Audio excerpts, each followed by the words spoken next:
Listen, anybody who's been following the Israeli politics,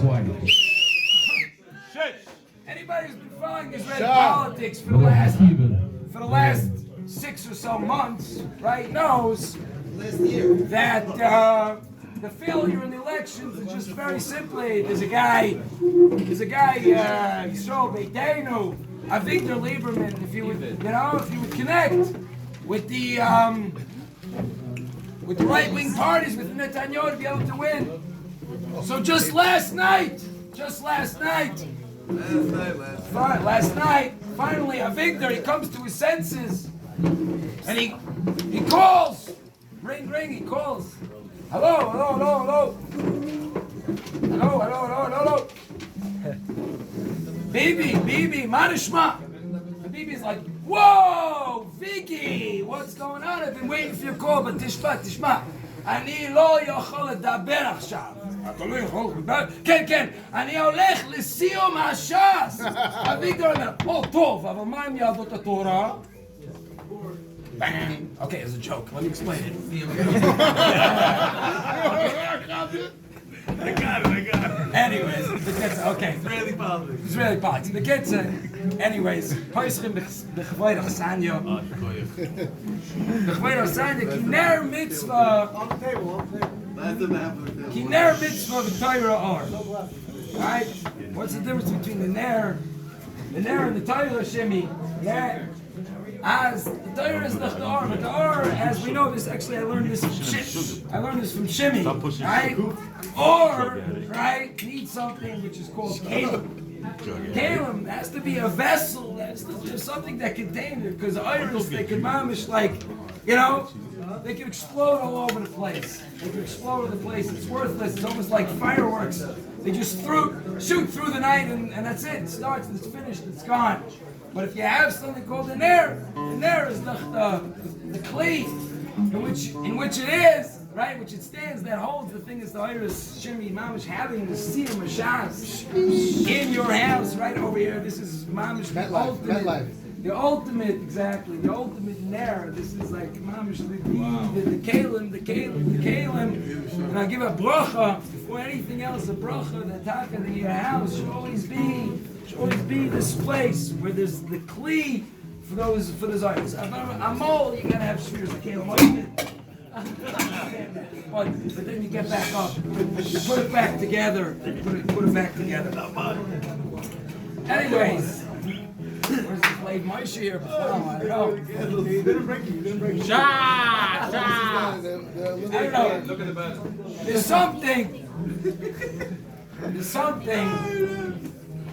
something that's called, I don't know, in English, they refer to it as if something that's called like this. It says there's an elephant in the room. Did you ever hear the term, there's an elephant in the room? What that means is, an elephant is like this huge, like, thing just sitting there, right? Everybody, right? Everyone sees it. Everyone knows it's there, but like, no one has like the chutzpah, right? To like say anything, like, what's the heck is this elephant doing in the room over here? But anyways, I'd like to talk for a second about this elephant in this room right now, right? The elephant in the room is obvious. I only weigh like 130 pounds. Not a good muscle. Yeah. He's the elephant. The guy said it himself. We're all sitting around here. The Ruba of us, I believe, right? First time we opened the Gemara was in 5th grade. Maybe Amos, whatever it is. People have been learning Gemara pretty much their entire lives. Right? And there's a shas from the beginning to the end. So come, we have a couple of sechtas, which maybe we did a few blot at the beginning, we did something over here, Bein Zman, and maybe you picked up a Pchrais, a Psochim, a Megillah, you did another 3 or 4 blot, right? Over here we have somebody by his own admission, just before, which, like I said, I think the elephants in the room, everybody suspected this before. Before 2 years ago, the guy, 3, 4, never picked up a Gemara in his life. Okay, so maybe he's good at languages or something like that. Or something, right? He's good at violin. Everything. But Rabbi say, how could it be? How could it be? How is this? Again, I'm not coming to have any kindness on anybody that didn't finish the Shas. But I'm trying to understand how it's shaykh over here. Again, myself included. It wasn't until a few years ago that I was able to get involved in this. How is it shaykh over here in such a short time? In such a short time to reach such a madrega. So I heard a shmooze from a Rosh Hashiva, a more Litvisher type of thing, fellow. He was telling the story, he was trying to give us, a little bit of the idea of harving and learning, and this was the story that he told. He was a bacher in Panovich Yeshiva about, 50, 60 years ago. And they were sitting and learning night Seder with Chavrusa.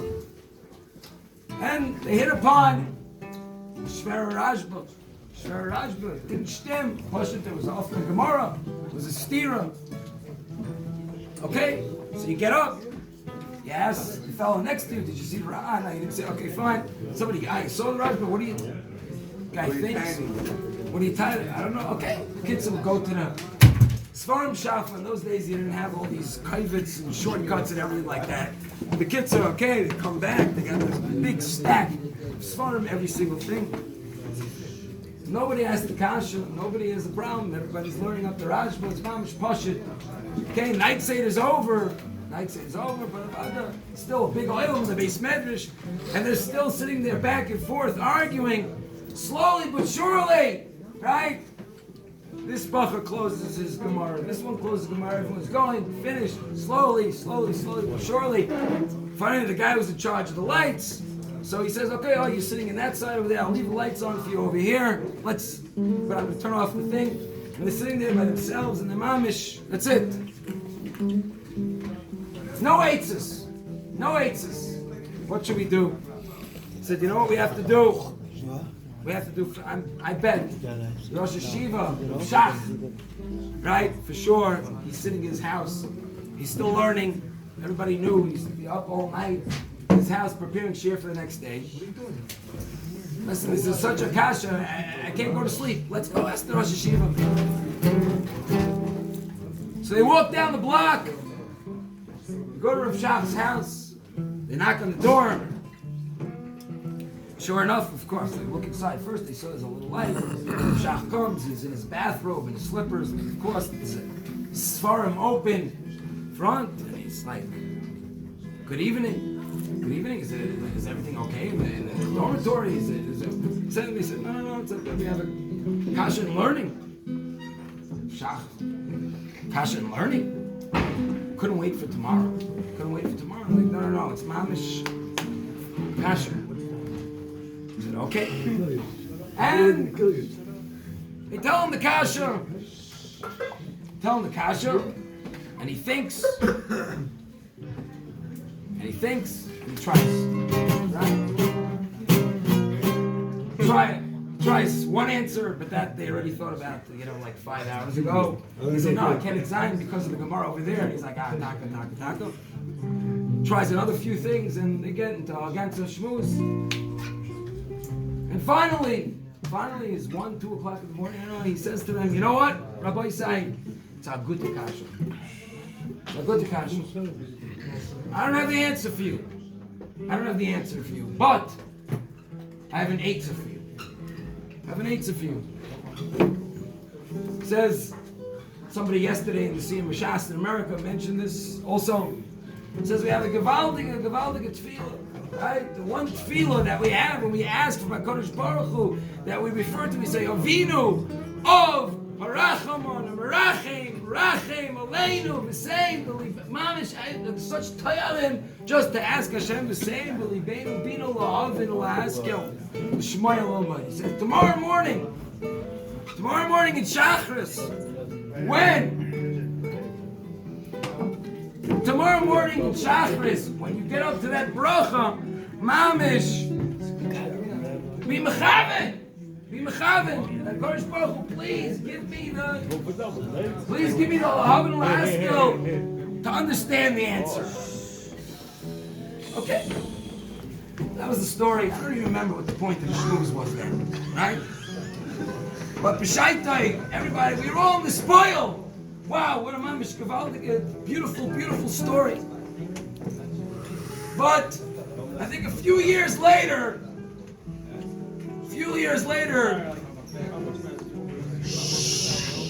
it dawned upon me that this is ridiculous.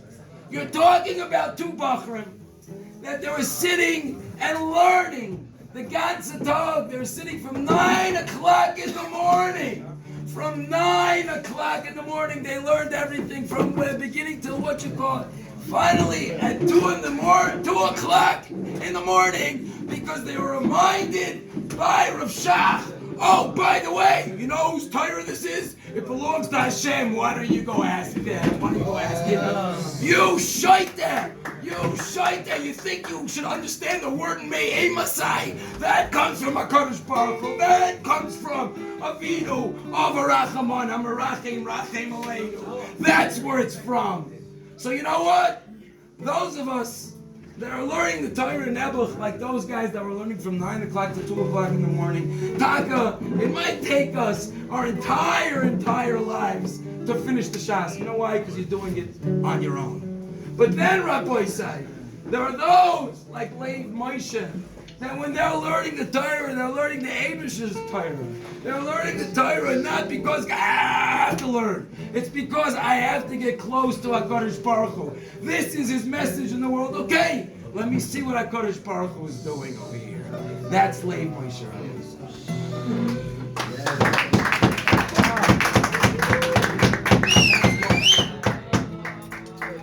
And last, just one other thing. I actually, like I said, I was supposed to be at the Siyum Shas a couple of months ago. So at the time, I had this question, a simple question. Mamish, a simple question. The Gemara says, when the Tanoim came to visit Rabbi Eliezer, when he was sick, right, and they asked, and he was crying, and they asked him, why are you crying? Right? Why are you crying? And one of the things that they asked him, we're going to get this in Bracha soon again, is it because the Torah that you didn't learn, right? You didn't have a chance. You're sick. You can't learn. You didn't learn as much as you want. Don't worry about it. It says, Echad Amarbe ve'echad Hamamid ulevad she'yechavet. Echad Amarbe ve'echad Hamamid ulevad she'yechavet. Rashi says, I don't know if it's the Rashi off an order or a Moshe Rashi over there, but it says very, very clearly, Echad Amarbe ve'echad Hamamid is the same schar. The same schar. Not like, oh, you're good, but you know you're better. No. The same schar goes to the guy that learns marbe, that learns a lot, and for somebody who learns a little. As long as you're putting in the effort. Okay?